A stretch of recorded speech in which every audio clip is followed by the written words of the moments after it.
Hello everyone, welcome back to another video. तो इस particular video में हम लोग अपना डीएसए की जर्नी को कंटिन्यू करेंगे और इस वीडियो में हम लोग बात कर रहे होंगे रिकर्शन के बारे में। ठीक है।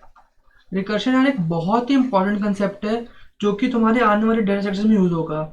अब जैसे कि जो टॉपिक्स हैं, जैसे मान लेते ट्रीज, हमारे पास बाइनरी ट्रीज, ठीक है, एक हमारे पास बाइनरी सर्च ट्रीज, और हमारे पास ग्राफ्स, डायनेमिक प्रोग्रामिंग। इन सब के अंदर ना रिकर्शन बहुत ही ज़्यादा यूज होता है। या तो मैं कहूँ कि इन प्रॉब्लम्स के लिए रिकर्शन ही मेन है, क्योंकि इनकी मैक्सिमम प्रॉब्लम्स रिकर्शन से सॉल्व होती हैं। तो ये बहुत ही इंपॉर्टेंट कंसेप्ट है। और बहुत सारे फंक्शन है, जैसे कि सॉर्टिंग हो गया, सर्चिंग हो गया, सर्चिंग भी कर सकते हैं वैसे, और ये सारे रिकर्शन के ऊपर बेस्ड होते हैं। ठीक है। तो इस पर्टिकुलर वीडियो के अंदर हम लोग जो है रिकर्शन की तो समझेंगे कि रिकर्शन होता क्या है, हाउ रिकर्शन वर्क्स, ठीक है, and why do we use recursion, and हम लोग देखेंगे why do we use recursion. ठीक है, ये इसमें कंसिडर करेंगे सारी वीडियो में। और फिर हम लोग देखेंगे कि how to write code of recursion, how to write code for recursion. ये सारी चीज़ें हम लोग देख रहे होंगे।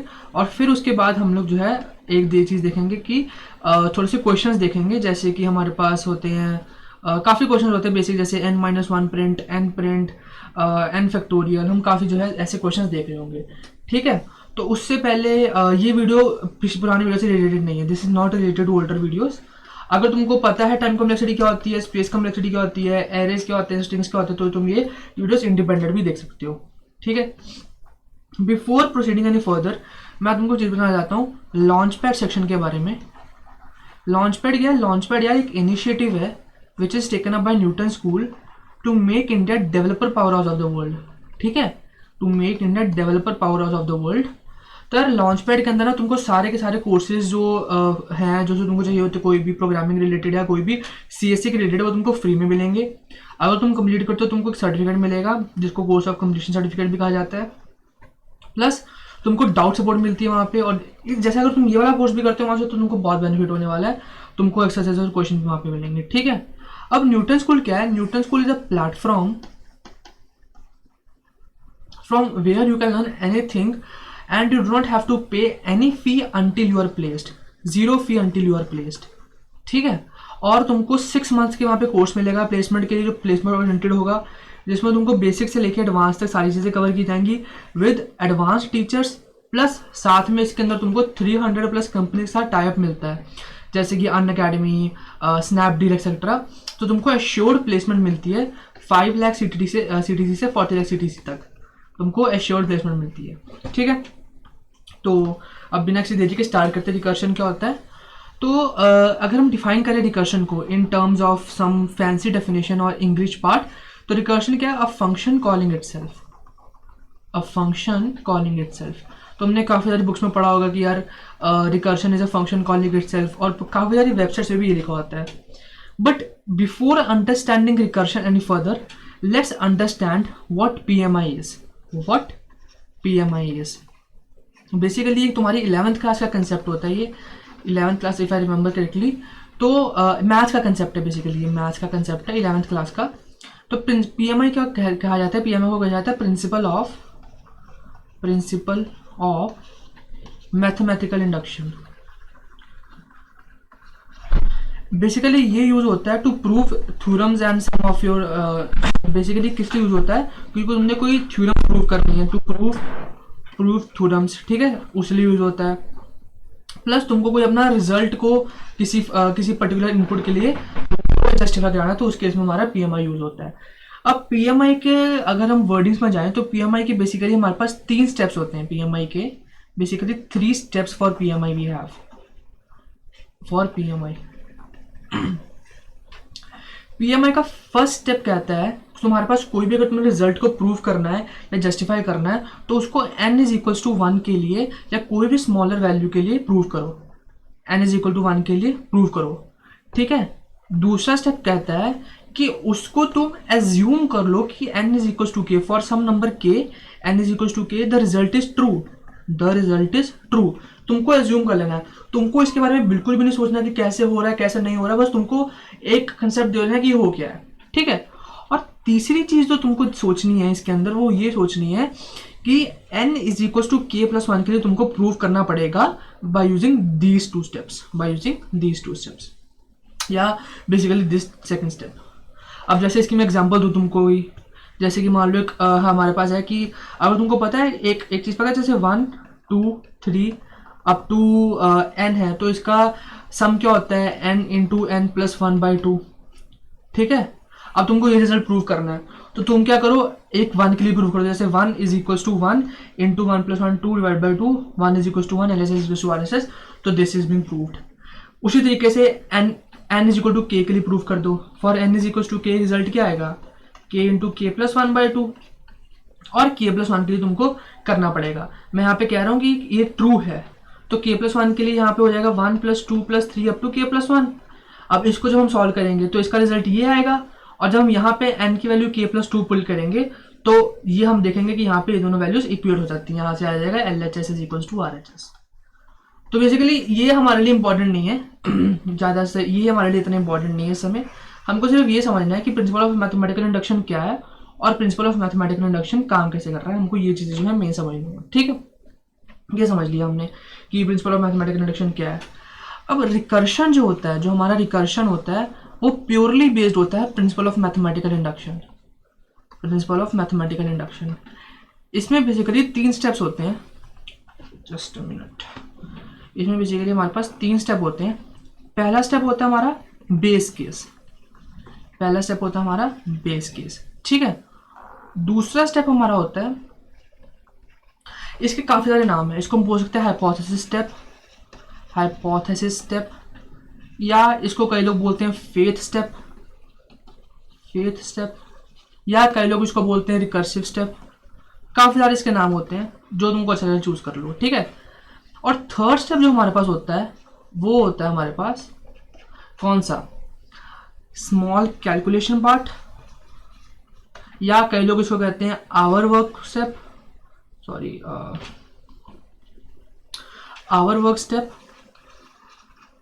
मैं चेक कर लेता हूँ वीडियो रिकॉर्ड हो रही है, हाँ हो रही है, ठीक है, 1 मिनट, हाँ हो रही है, आवर वर्क स्टेप। और तीसरा जो हमारा इसके अंदर स्टेप होता है, वो होता है बेसिकली इसका नाम है जो स्मॉल कैलकुलेशन है, आवर वर्क स्टेप, या जो रूट स्टेप इसको हम लोग कई बार बोल देते हैं, ठीक है। ये काफ़ी सारे इसके नाम होते हैं।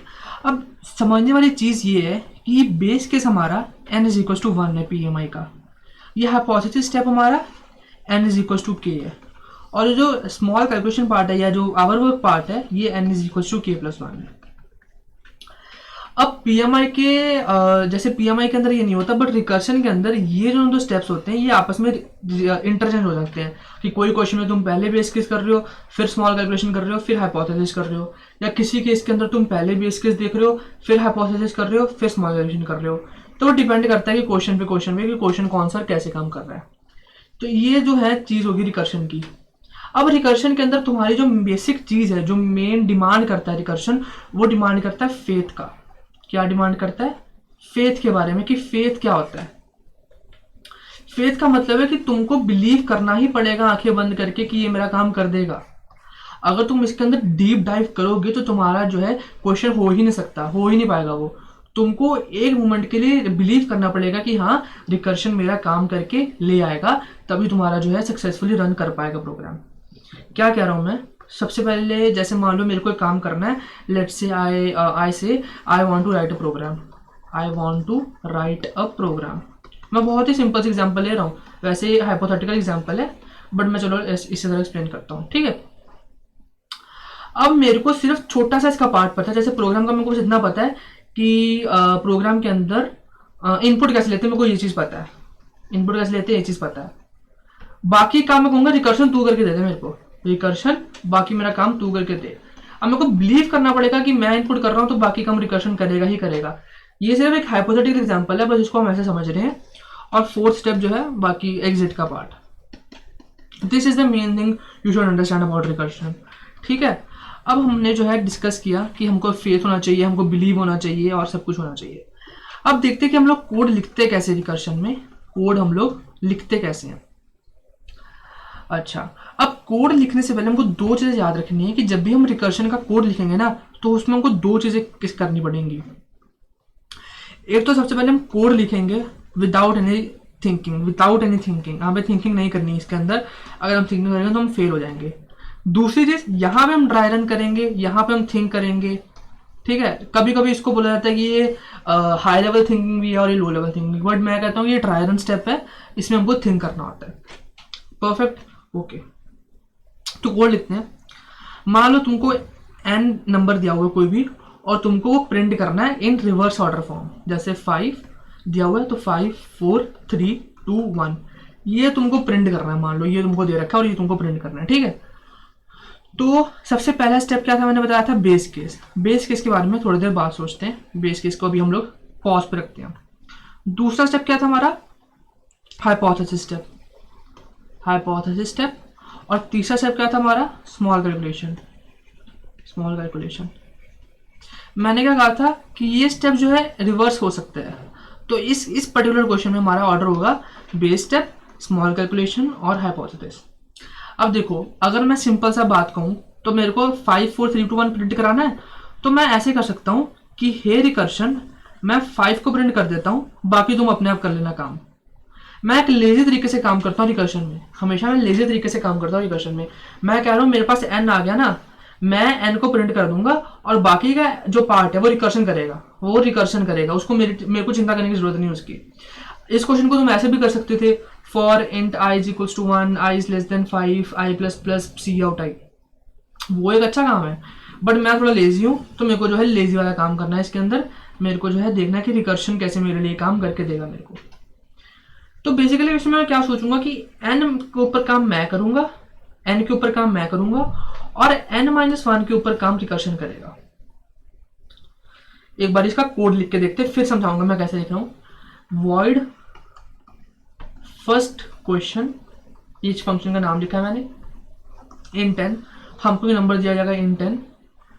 यहां पे हमारा बेस केस आएगा, वो मैं नहीं लिख रहा हूं, इसको मैं खाली छोड़ रहा हूं।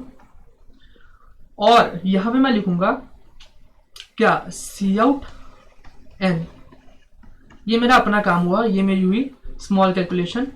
और मैं इसको कहूंगा कि फर्स्ट क्वेश्चन को ही कॉल कर दे। फर्स्ट क्वेश्चन जो मेरा, थोड़ा फंक्शन का नाम चेंज कर लेते हैं, थोड़ा कंफ्यूजिंग हो जाएगा ये, ठीक है। यहाँ पे मैं इसको जो है सिंपली नाम दे देता हूँ फंक्शन, वॉइड फंक्शन, ठीक है। और मैं कहूंगा कि फंक्शन को ही कॉल कर दे फॉर n-1, और खत्म। देख लो वो कितना तगड़ा कोड था, और यहाँ पे कितना 2 लाइनों में कोड समाप्त हो गया। हमने बेसिकली क्या किया, ये हमारा काम हुआ, हमने किया कि सी आउट एन कर दिया, और फिर हमने फंक्शन को कॉल कर दिया n-1 पे। इतना कोड लिखने के बाद बेस केस वैसे तो लिख, अगर तुम्हारी प्रैक्टिस है काफी अच्छी तो तुम लोग बेस केस अपने ऑटोमेटिकली लिख लोगे, बट अगर इतनी प्रैक्टिस नहीं है, तुमने अभी बिलीफ स्टेप लिखा है, बिलीफ है। अच्छा, इसको मत क्वेश्चन करना, इसको क्वेश्चन मत करो कि कैसे काम करेगा, बस इतना करो कि हाँ ये काम कर देगा। सबसे पहले एक चीज दिमाग में रखना कि डेफिनेशन क्या होता है किसी क्वेश्चन की डेफिनेशन क्या होती है। क्वेश्चन की डेफिनेशन का मतलब है, तुमने लिखा वॉइड फंक्शन इन 10, ये डिफाइन कर रहा है फंक्शन को। ये फंक्शन किस लिए, इसका डेफिनेशन क्या है, इसका मतलब क्या है बेसिकली, सॉरी, हाँ ठीक है, इसका बेसिकली मीनिंग क्या है। इसका मीनिंग ये है कि मेरे लिए जो पर्टिकुलर प्रोग्राम है किसका, to print from n to n-1, मेरे लिए फंक्शन ये काम कर रहा है। तो अगर मेरे लिए फंक्शन ये काम कर रहा है तो ये वाला काम भी करेगा, ये डेफिनेशन है और ये मेरा जो है बिलीव है, ठीक है। अच्छा, अब मैंने यहाँ पे किया सी आउट एन, मैंने कहा बाकी का काम मेरा रिकर्शन कर देगा, ये होना चाहिए बिलीव मेरा। Okay, perfect. अब एक बार जो है इसका हम लोग जो है ड्राई रन करके देखते हैं कि ड्राई रन में इसका हो क्या रहा होगा। इसका ड्राई रन में क्या हो रहा होगा, तुमने पास किया 5, इसने क्या, मैंने सी आउट करा दिया 5 को। यहाँ पे मैं प्रिंट का एक आउटपुट का कमांड बना लेता हूँ कि आउटपुट में क्या हो रहा होगा। आउटपुट में आ गया 5। इसने कॉल कर दिया फंक्शन ऑफ n-1 पे। ये फिर से लूप जो है ये वाला कंट्रोल आया होगा, यहाँ से मैं इसको डिफरेंट कलर से डिनोट करता हूँ, है ना। ये वाला बेसिकली कंट्रोल आया होगा वापस यहाँ पे, ठीक है। फिर इसके पास क्या होगा, पहले 5 था और n-1 क्या हो जाएगा 4, तो यहाँ पे स्क्रीन पे प्रिंट हो जाएगा बेसिकली 4, ठीक है। अभी फिर से कंट्रोल किया होगा, 4 से नीचे आया, अब फिर से कंट्रोल किया होगा वापस ऊपर, किसके साथ, 3 के साथ, क्योंकि 4 - 1 3 होता है, तो यहाँ पे स्क्रीन के ऊपर क्या प्रिंट हो गया होगा 3, ठीक है। अब फिर से ये जो कंट्रोल है ये गया होगा ऊपर, ठीक है, किसके साथ, 2 के साथ। उसने प्रिंट करा दिया 2 को, उसने जो है प्रिंट कर दिया 2 को, और वापस जो है फंक्शन चला गया होगा 1 के लिए। नीचे आया, फिर इसने प्रिंट करा दिया n-1, सॉरी पहले प्रिंट कराया n, तो यहाँ पे प्रिंट हो गया होगा 1 और कॉल लग गई होगी 0 के लिए। जब 0 के लिए गया इसने प्रिंट कर दिया होगा 0, ठीक है, और ये जो है कॉल लगी होगी 0-1 यानी कि -1 के लिए। तो -1 के लिए कॉल लगी तो -1 प्रिंट हो जाएगा, फिर -2, फिर -3, ऐसे चलता रहेगा, रुकेगा ही नहीं। तुम्हारी मेमोरी क्रैश हो जाएगी, बड़ी रुकेगा ही नहीं फंक्शन। तो इसको रोकना तो पड़ेगा ना इस फंक्शन को कहीं ना कहीं। तो उस रोकने के लिए हम लोग यूज करेंगे बेसिकली एक बेस केस यूज करेंगे। वो बेस केस क्या होगा बेसिकली, वो बेस केस होगा कि इस फंक्शन का स्टॉपिंग पॉइंट क्या है, यानी कि n=1 वाला केस याद है PMI का, वो काम करेगा। हम लोग कहेंगे कि यार जब मेरा 1 आ गया ना n पे, इफ 1 नहीं तो 0 कर लेते हैं, इफ n=0 तो स्टॉप कर जाओ, इफ n=0 तो स्टॉप कर जाओ। स्टॉप का मतलब क्या है कि वापस आ जाओ इस फंक्शन से, इस फंक्शन को ब्रेक करके, break the function and go back, ये बेसिकली मैं चाहता हूं। तो उसके लिए क्या यूज करते हैं, ब्रेक एंड गो बैक के लिए कीवर्ड होता है एक रिटर्न, ये हम लोग यूज करेंगे, सिंपल सा।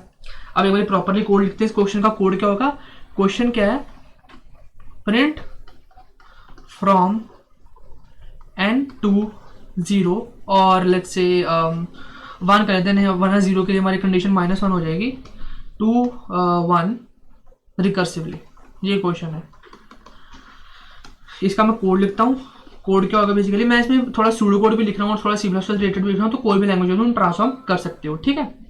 void फंक्शन int n, ठीक है, बेस केस क्या होगा, इफ n = 0 रिटर्न, वापस चले जाओ, ठीक है, एल्स सी और माई गिवन नंबर n, और फंक्शन को कॉल कर दो फॉर n-1, यहाँ पे n आएगा, एक बार अच्छे से लिख देता हूँ, ठीक है, फंक्शन को कॉल कर दो फॉर n-1, ये मेरा होगा इस फंक्शन, इस जो है क्वेश्चन का कोड। इसको अंडरस्टैंड करते हैं। This is particularly my base condition. Recursion बहुत इजी, बट थोड़ा सा हमको सोचना पड़ता है, सोचना दोनों चीजें हैं। बिल्कुल भी नहीं सोचना पहले केस में, सीधा क्वेश्चन दिखा n-1, n के लिए काम मैं करूंगा, बाकी रिकर्शन काम करेगा। ये सिंपल से तुम्हारी थिंकिंग दिमाग में आना चाहिए कि थोड़ा काम मैं करूंगा, पूरा काम रिकर्शन करेगा। This is my small work because I am lazy, this is my small work, और ये काम जो है रिकर्शन ऑटोमेटिकली करेगा। दिस इज माई बिलीफ, ये मेरा बिलीफ है कि यार रिकर्शन करके दे देगा मेरे को।